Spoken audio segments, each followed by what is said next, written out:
که څوک وایي چې زه سلفي یم او زه هغه عقیده خپلول غواړم کومه عقیده چې د قرآن او حدیث نه ثابته ده، نو قرآن او حدیث کې دا دي چې په فرقو کې به نه تقسیمیږئ، په مذهبونو کې به نه تقسیمیږئ، په تنظیمونو کې به نه تقسیمیږئ، په جماعتونو کې به نه تقسیمیږئ، ولا تفرقوا، اختلافات به نه پیدا کوئ. سلفي منهج دا دی. زمونږ ژوند او مرګ هغه د الله دپاره دی. قل إن صلاتي ونسكي ومحياي ومماتي لله رب العالمين. ژوند او مرګ ټول د الله دپاره، لا شریک له، چې الله سره پکې څوک شریک نشته.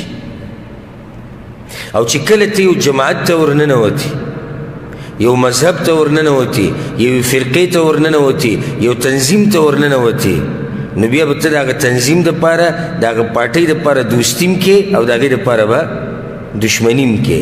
حالانکه موږ به دوستي او دشمني د چا دپاره کوو؟ هغه د الله دپاره کوو. نو ته به داسې وې چې زه مسلمان یم، د سلفیت په منهج یم، قرآن او حدیث منم. او هر سړی چې قرآن او حدیث مني په پوهه د سلف صالحینو، دغه مې ملګری، دغه مې ورور دی، که هغه په هر جماعت کې دی. څومره ښکلی منهج دی او څومره ښکلی مسلک دی. د چا سره الحمدلله زمونږ تعصب نشتی. زمونږ تعصب هغه ټول د قرآن او د حدیث دپاره دی. موږ دا نه وایو چې زمونږ پلانی مشر دی ژوندی راشي هغه سره بیعت وکړه. موږ دا نه وایو چې راشي ته زمونږ سره تنظیم کې نوم رجسټر کړه. نه، که څوک دا ووایي چې تاسو چې وایي چې موږ اهل سنت یو، موږ اهل الحدیث یو، موږ سلفیان یو، ولې دا یو مذهب نه دی، تنظیم نه دی، جماعت نه دی. موږ وایو دا یو نظریه ده، دا یو عقیده ده. اوس یو سړی په امریکا کې دی او همدغه نظریه ده، دا سلفي دی. یو سړی په پاکستان کې دی، دا نظریه ده، سلفي دی. یو سړی سعودي عرب کې دا نظریه ده، سلفي دی. که غریب دی، که مالدار دی، که تور دی، که سپین دی، که زورور دی، که کمزور دی، خو چې دا نظریه ده نو دا څه دی؟ دا سلفي دی. د قرآن او د حدیث په لار دی. نو موږ د زنده باد او مرده باد او راشه زموږ په جماعت کې نوم ولیکه، ورنه دا قصې زموږ سره نشته.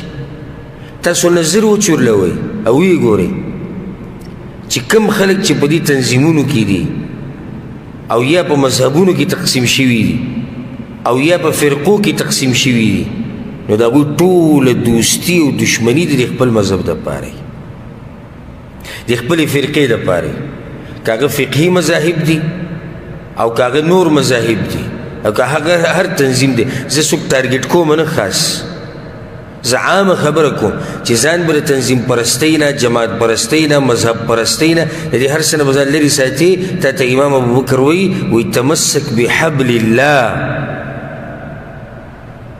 راونیسه پړی د الله. پړی د الله حدیث تیر شو، کتاب الله هو حبل الله. قرآن راونیسه مضبوط، حدیث راونیسه مضبوط. او دا اعلان وکړه، دا اعلان وکړه چې څوک د قرآن او حدیث مني هغه زموږ ورور او زموږ ملګری دی. چې څوک هم د قرآن او حدیث مني هغه زموږ ورور دی او هغه زموږ ملګری دی. او چې د دې قرآن او د حدیث نه لارې نه څوک اخوا دېخوا کېږي هغه زموږ نه اخوا دېخوا کېږي. نو دا تعصب نشتی موږ کې.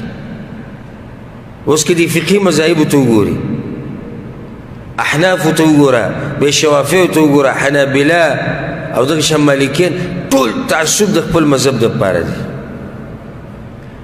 بلکې قرآن او حدیث به تاوی راتاوی بعض پکې، قرآن او حدیث به تاوی راتاوی چې د مذهب سره پیټ شي او د مذهب سره سیټ شي.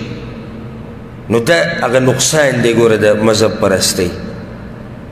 د مسلمان شان به صحیح، لکه څنګه چې حدیث کې راځي په صحیح مسلم کې دا حدیث دی چې الله ستاسو دپاره دا خبره خوښوي، ان تعتصموا بحبل الله جميعا ولا تفرقوا.